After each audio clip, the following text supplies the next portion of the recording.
Hello everybody, welcome back for another video.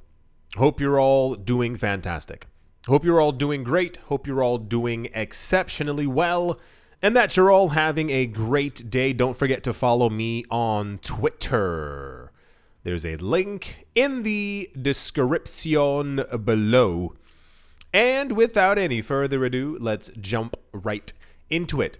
It's a bit of a weird news day. You'll see what I'm talking about depending on how far we're able to actually get within all the news stories. None of it bad. None of it bad. Let me throw that out there. It's just sometimes certain things within the cryptocurrency space are special, and I think that's just the way that things are probably always going to be within this market. However, the first thing isn't that thing, but you'll get it.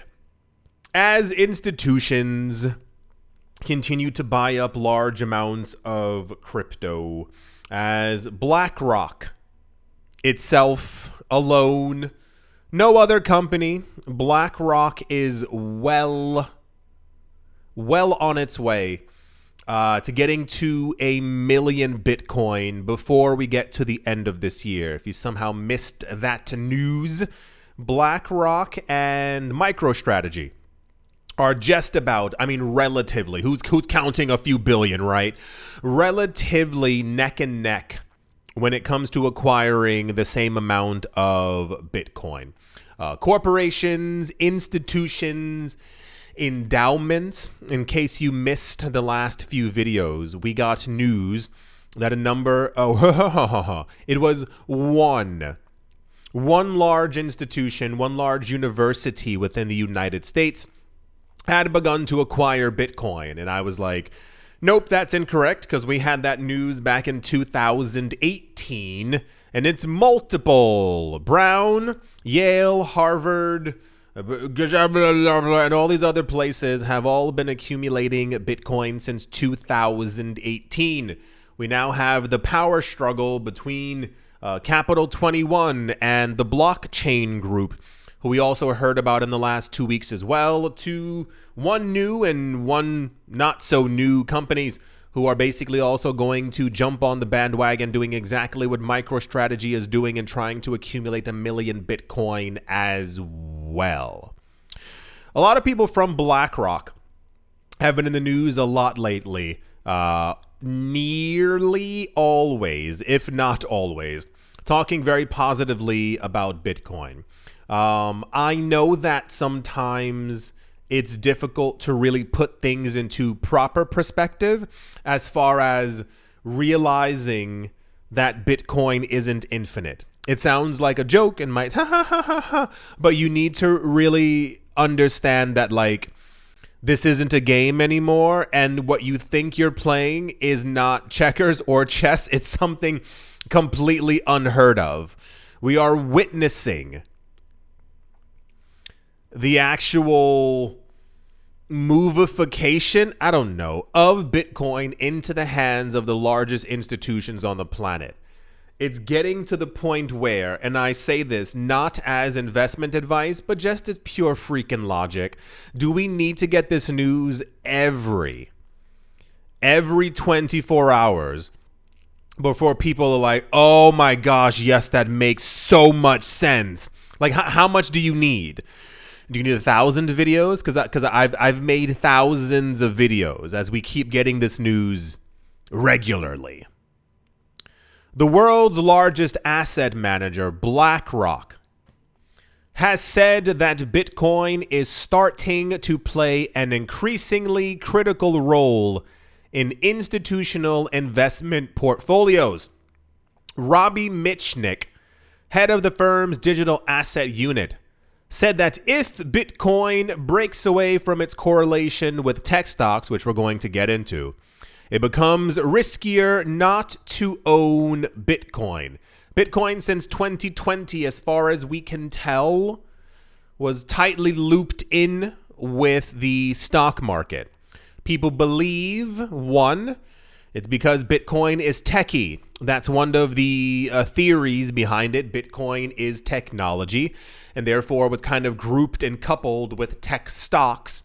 And as we started to see technology stocks really like collapsing in March 2020, remember?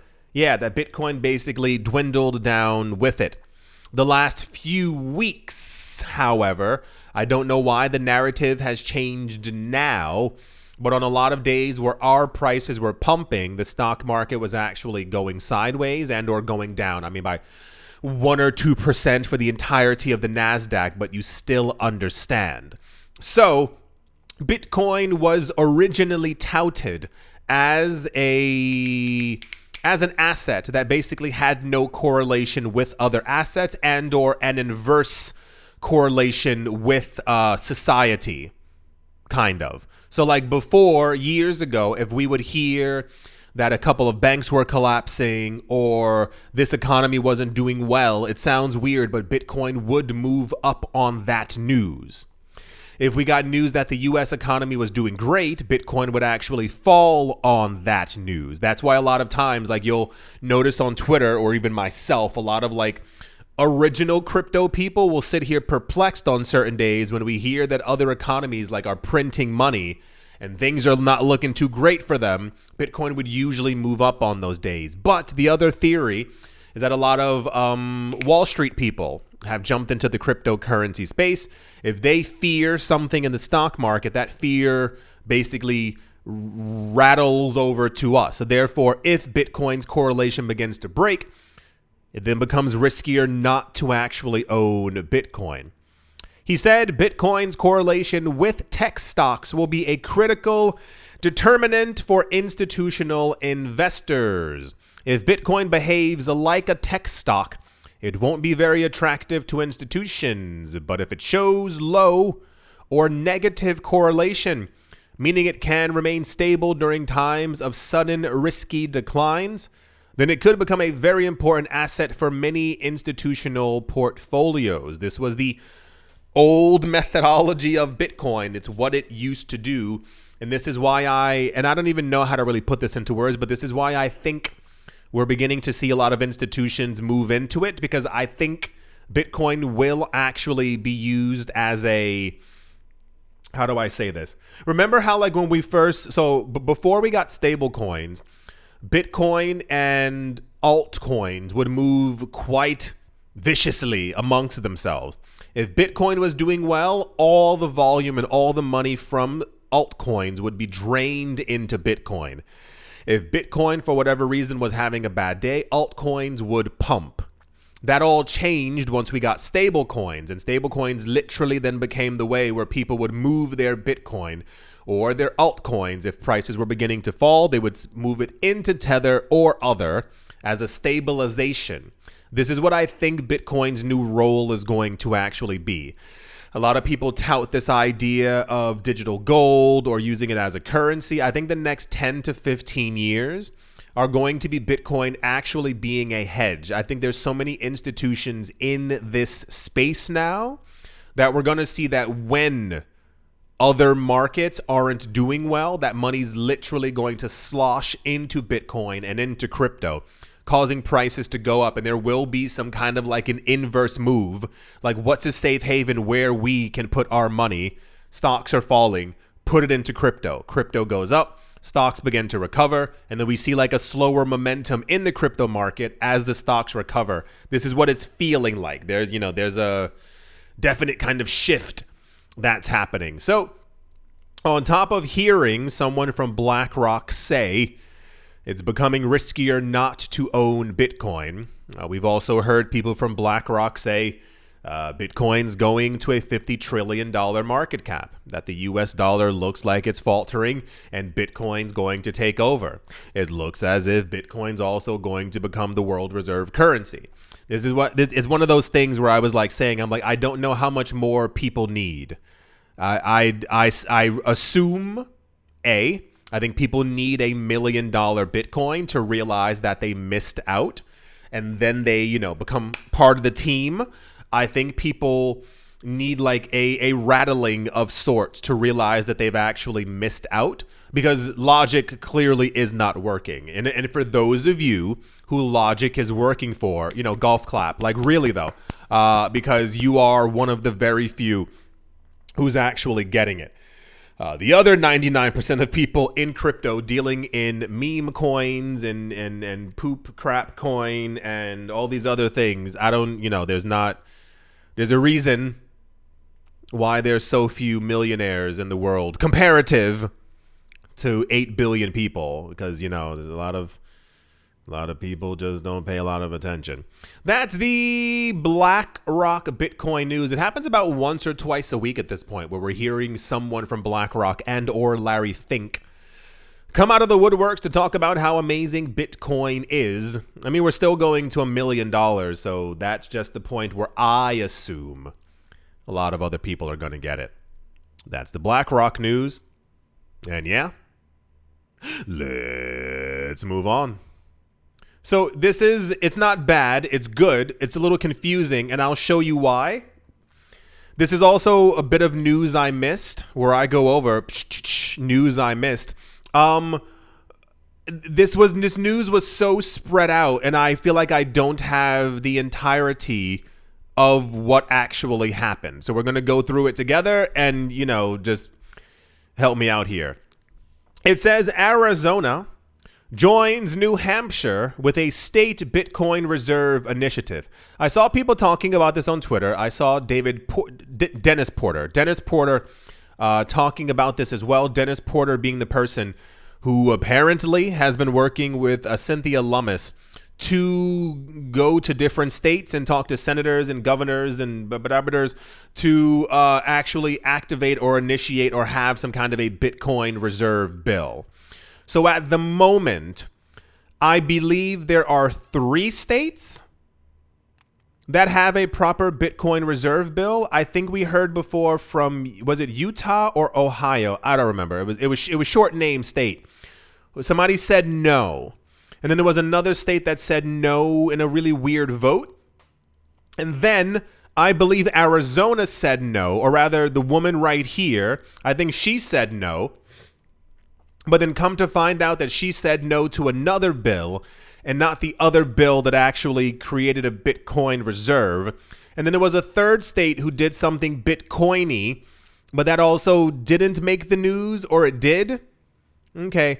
It says just a day after New Hampshire passed a law allowing the state to purchase Bitcoin or any other cryptocurrency that exceeds a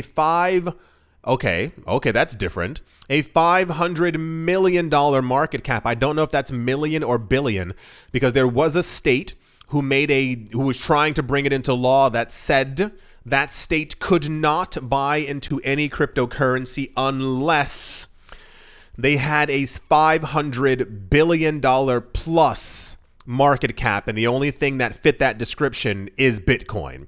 Arizona on Wednesday followed suit, albeit with a more conservative law that only allows Arizona to assume custody of abandoned digital assets in their native form. In Arizona, it says unclaimed digital assets held by the state will be considered abandoned after 3 years after communication to the owner, and if the owner is deemed undeliverable due to returned physical or electronic mail. In such cases, the state can now transfer those assets into its newly created Bitcoin and Digital Assets Reserve Fund. So it sounds like New Hampshire signed something into law that basically said that they can purchase Bitcoin, because I think that million is meant to be billion. And then Arizona had a bill that was similar to New Hampshire, and that one got knocked down. And then the next day, this one was signed into law that basically says if they have some laying around or that are left over, they can then accumulate those. This is what I'm understanding. On the 2nd of May, Hobbs vetoed Senate Bill 1025, which would have allowed Arizona state funds to be invested in cryptocurrencies. Hobbs declared or described virtual currencies as untrusted investments. People tore this woman apart on social media. They were very angry when this happened.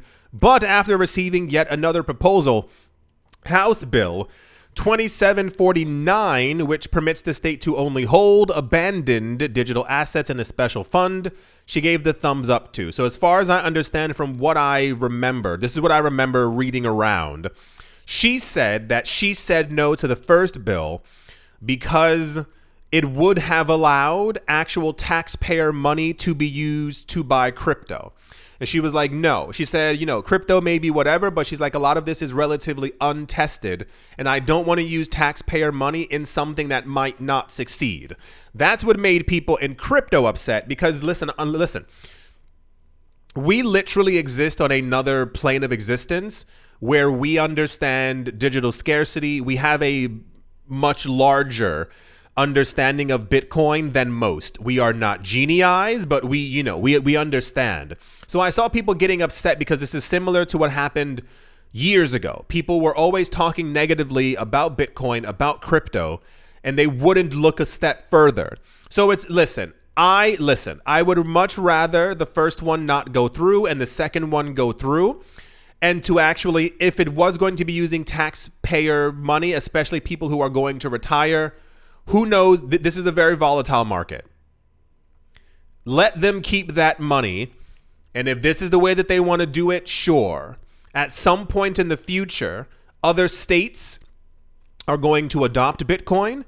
They're going to be accumulating more Bitcoin. And Arizona will probably have to make another law that says, okay, we can use excess tax money that wouldn't go to or from taxpayers that can actually be used for ABC, Bitcoin 1, 2, 3, that kind of thing. But it's progress. A lot of people were very upset, but understand we are in it's whatever.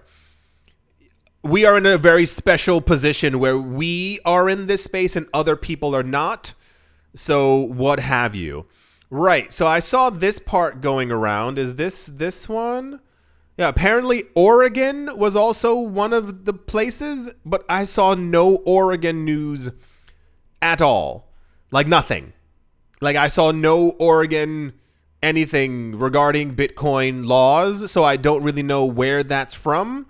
This is what I was saying before. I was like, I don't know if it's Utah or if it's Ohio. There's a lot happening with all these states, and if you missed a couple of weeks ago, the weirdest part is that a lot of these states have multiple laws and bills trying to be filed at the exact same time. Like some of them have 5 or 6 bills. I know that sounds crazy because it is.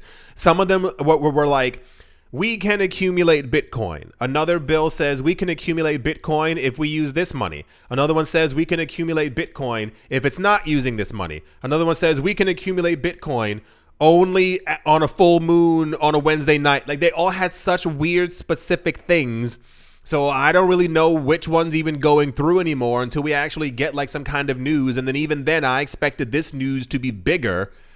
But, I think maybe there's just so many things happening at once in this market that no one really knows what to pay attention to.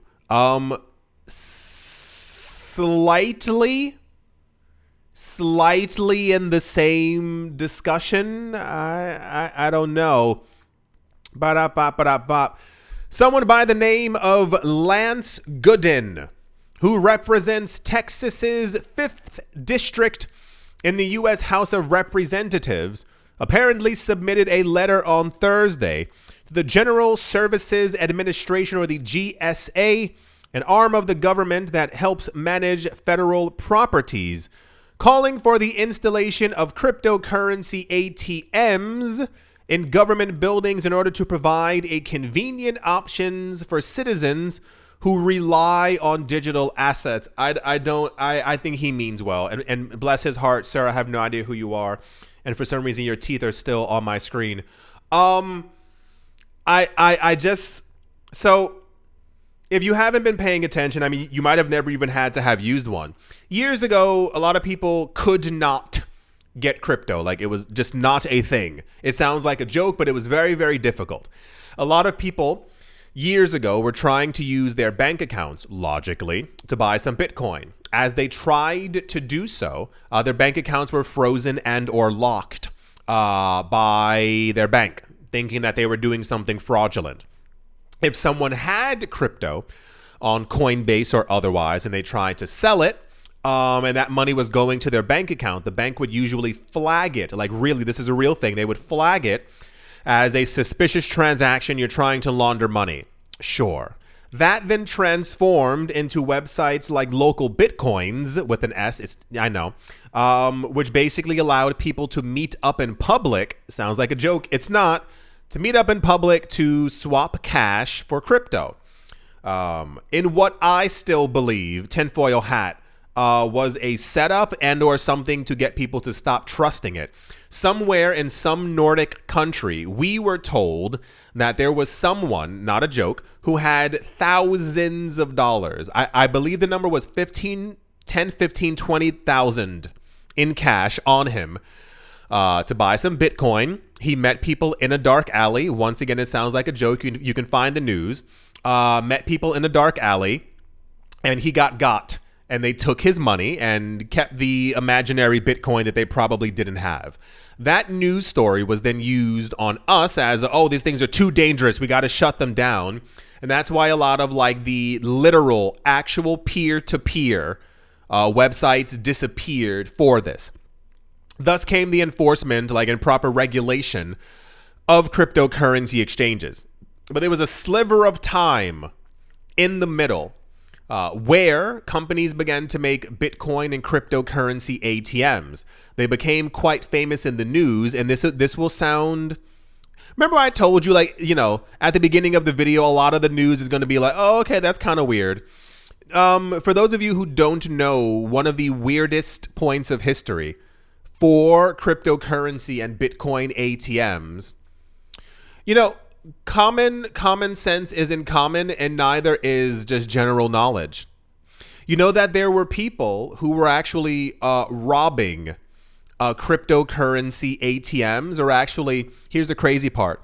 There were even instances where people were going up to them with hammers and they were breaking them open. Can any of you guess why? You can find the YouTube videos. Type in like Bitcoin ATM break-in. You'll find it. These people thought that there were literal physical Bitcoin in the actual ATM machines. So they were walking up to them with hammers, breaking them open and looking inside of them because they thought they were like physical coins that would drop out. You just got to read. You got to educate yourself. If you are going to... There are too many movies about pulling a heist for you to walk up to an ATM with a hammer thinking that physical Bitcoin are going to fall out. But this was a thing years ago. This is why I said I think he means well. It's kind of similar to, what was that company? It was Visa or MasterCard. It was one of these companies who a couple of weeks ago announced that they were going to make it easier for everyone to purchase crypto. We already have crypto exchanges. Like it's not a...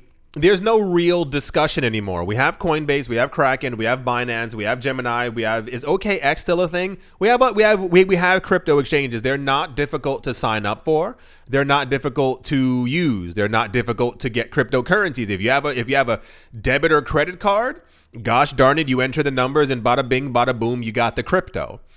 No one really uses cryptocurrency ATMs before, and we can't even chalk it up to like, well, maybe senior citizens are going to use it because they were never in crypto in the first place. So installing cryptocurrency ATMs in government buildings will be the largest waste of money in the entire world, unless government leaders want to do like photo ops where they are pretending to buy crypto at the machines that they can post on Twitter and try to seem cool, like somebody with their cap backwards or something like that. I don't really know what this is supposed to do. So I think the intention there is good, but as far as life and reality goes, a lot of people in the States need cars to drive places. And it's also particularly true in 85% of Texas. You got to drive to go somewhere. The idea that someone would leave the comfort of their home and, dare I say, the comfort of their mobile phone to put on some shoes, get into the car, drive for 25 minutes to a government building use physical cash, and or because a lot of these machines don't even take cards. That was like one of the big things about them maybe years ago. Or tap their card to get the crypto. A lot of these things also have cameras as you're using them. Just throwing that out there. I always find it a little bit weird. And then you go, okay, cool. I came to the government building. You walk out back outside to your car. You get in that car. You drive for another 15 minutes back and go sit on your couch and go, I did it. The letter, which is addressed to GSA Administrator Stefan Ehikian, urges the agency to live up to its mission of fostering innovation and enhancing public infrastructure. According to the website, the GSA manages buildings such as courthouses, post offices, ports of entry, laboratories, and data processing centers. Okay, I can kind of see post offices, banks, labs. That does nothing for my brain. Courthouses, listen, if someone has a case, the last thing their mind, oh my gosh, I should go buy $50 worth of Bitcoin. No, I feel like the intention was there. Like, like the right motives. This guy was, trying to think forward. What would be good places for Bitcoin ATMs? I could see grocery stores. Definitely supermarkets, like right next to like the little Coinstar machine. That could be kind of fun.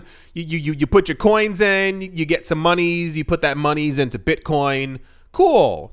That kind of makes sense, but everything else really doesn't. Yeah, I mean, once again, the intention was there. This feels very like Hester Piercy, like, the heart is in the right place, but Gary Gensler's in the way, like that kind of thing. So, well, we'll see. The internet is a thing. I don't think you need to. I don't know. But I mean, remember also, wait, last point. Remember like 4 years ago, France had these, what do you call it? Oh gosh, what is it called? France had these like phone card looking things where you had to like walk into like a certain shop. I can't say the name here. You had to walk into a certain shop, and they would sell these like cards. They were denominated in like 10, 15, 20, 30, 50 euros.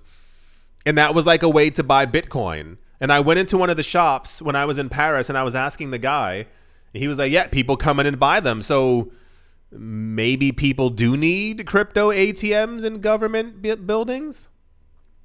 I don't know. I feel like this is okay. Well, yeah. Oh, we'll see what happens. If I remember correctly, I believeth that we should probably have around a good 15 other states, 15 other states who are also working on some kind of a Bitcoin reserve bill. I really thought Texas and Florida would be first because Florida has been talking about this since 2021. I really assumed that it would have taken no more than a couple of days to actually get that pushed through, but still no news, at least right now. Yeah, I think there are at least 15 other states that we're waiting for because I believe the number was 26. I believe it was 26. I think 3 have said yay. There are 3 nays. That leaves 20, but I'm feeling 15 for some reason, and I don't know why. Anywho, I do hope that you've all enjoyed. I do hope you all are having a great day, morning, afternoon, evening, wherever you are, wherever the heck you might be. I do hope it is absolutely fantastic. Thank you all once again for watching, listening, liking, commenting, and supporting, and I will most certainly be talking to you all soon. See you.